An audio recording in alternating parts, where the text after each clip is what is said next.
नमस्कार दोस्तों, आज का वीडियो डेडिकेटेड है श्रीलंका के बारे में। श्रीलंका की हालत बहुत पतली हो गई है। भारत इस समय ग्लूकोज दे रहा, आपको पता ही होगा।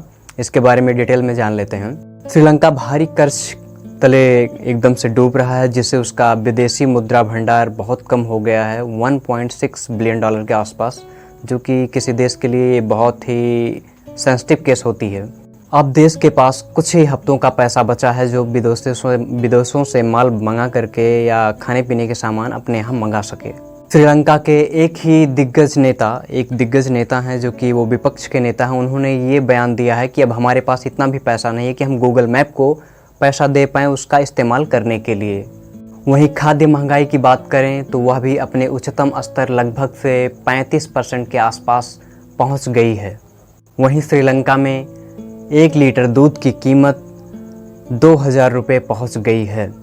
वहीं चावल की बात किया जाए तो 1 किलो चावल 500 रुपये प्रति किलोग्राम के रेट से बिक रहा है।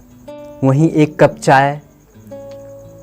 कप चाय जो कि भारत में 5 से 10 रुपये में बिकता है, श्रीलंका में 100 रुपये प्रति कप चाय बिक रही है।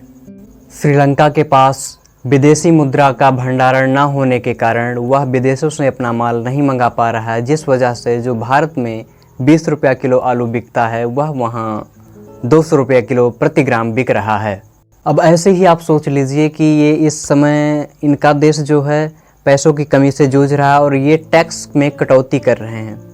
दरअसल बात ऐसा है कि ये ससुरे जब भी कोई इनको दिक्कत होती है तो ये फ्री में अगर सोल्यूशन ढूंढना होता है या फ्री में राय लेना होता है तो ये भाग के जाते हैं अपने चचा चाइना के पास, और फ्री में रुपया लेना होता है तो वो आते हैं भारत के पास। ऐसे ये चाइना पहुँचे और बोले कि आप किस तरह से मैनेज करते हैं महंगाई को कि सामान आपका सस्ता रहता है। तो इन्होंने कहा कि जो विदेशों से माल आता है हम उस पर टैक्स नहीं लेते हैं। सेम एग्जैक्ट इन्होंने यही काम कर दिया कि उस पर टैक्स हटा दिया। अब इनको सबसे ज़्यादा जो माल बेचते हैं वो चाइना वाले ही बेचते हैं। अब चाइना के इसमें फ़ायदा हो गया और इनका जो अर्थव्यवस्था है वो डूबती चली गई।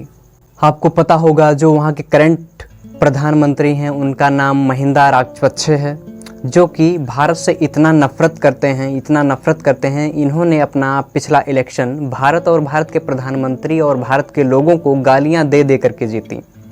ठीक है, इससे ये पता चलता है कि ये भारत के कितने धुर विरोधी थे, और यही कारण था कि ये भारत के विरोध की वजह से ये चाइना के कठपुतली बनकर नाचते रह गए और चाइना इनका फ़ायदा उठाता रह गया। आपके जानकारी के लिए ये बात बता दूं कि चाइना श्रीलंका में इस समय बहुत ज़्यादा इन्वेस्टमेंट कर चुका है। उसका ये सपना उन्होंने श्रीलंका को दिखाया कि इस इन्वेस्टमेंट से आपके यहाँ विदेशी मुद्रा आएगा और यहाँ टूरिज़्म को बढ़ावा मिलेगा।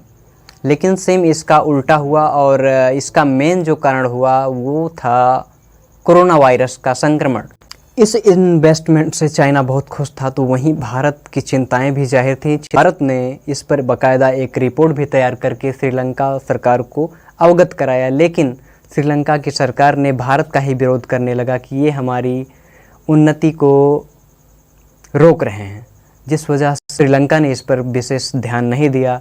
और पता चल रहा है कि ये अब आइसोलेशन में है और भारत इनका इलाज कर रहा है, ग्लूकोज पानी चढ़ा रहा है। आप कमेंट करके बताइए, भारत को इनकी सहायता करनी चाहिए या नहीं करनी चाहिए। बाकी वीडियो अच्छी लगी तो सब्सक्राइब करें।